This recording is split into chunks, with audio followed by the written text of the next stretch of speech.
Assalamu alaikum, fam. Hope you're doing well. So, as I'm reading more of this book on the biography of Thomas Jefferson, there was a very cool excerpt here that was written by John Adams. So I want to share it with you because I found it quite enlightening. Further evidence for such conclusions can be found in the Gazette of the United States, published in New York by John Fenno in a series of essays entitled Discourse on Davila, John Adams writing in pseudonymously. So that's a cool point here, is that John Adams writing not with his name but with a pseudonym is quite interesting because it helps them to float their ideas without getting overly attacked. So I thought that was quite interesting to find out that John Adams used to write under a pseudonym sometimes. And the Gazette is like a paper, right? It's like a magazine. Made the case that pure democracy was unnatural. One question only shall be respectfully insinuated: whether equal laws, the result only of a balanced government, can ever be obtained and preferred without some sign or other of distinction and degree. So notice this. He contends pure democracy is unnatural, right? Just allowing the people to do whatever they want is unnatural. So think about this. Can you get a balanced government without any distinction, without any degree of restriction, without any sign of something where you should take a different route? These are very good objections to what would actually prevent a pure democracy.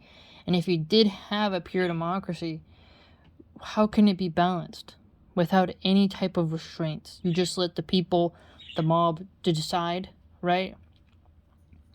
Because the degree point was really interesting. How far do you let it go? How far do you restrict it, right? When do you cut it off?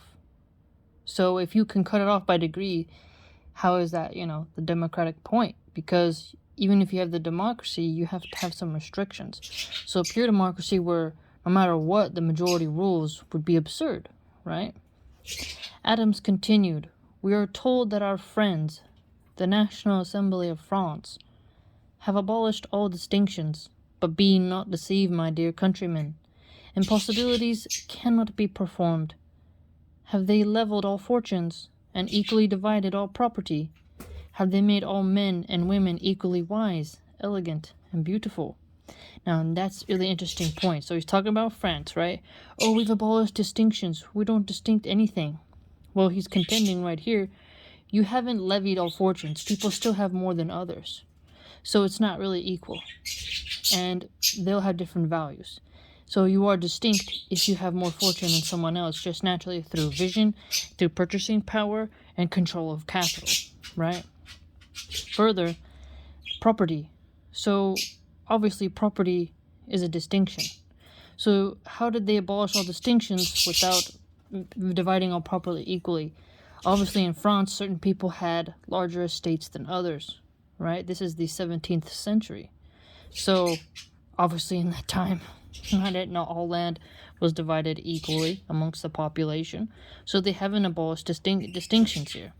So when he says impossibilities cannot be performed, he's actually right, So they don't have this type of pure democracy, as he stated, because they have not abolished distinctions. They still have degrees of wealth, right? Degrees of property, what they own, right?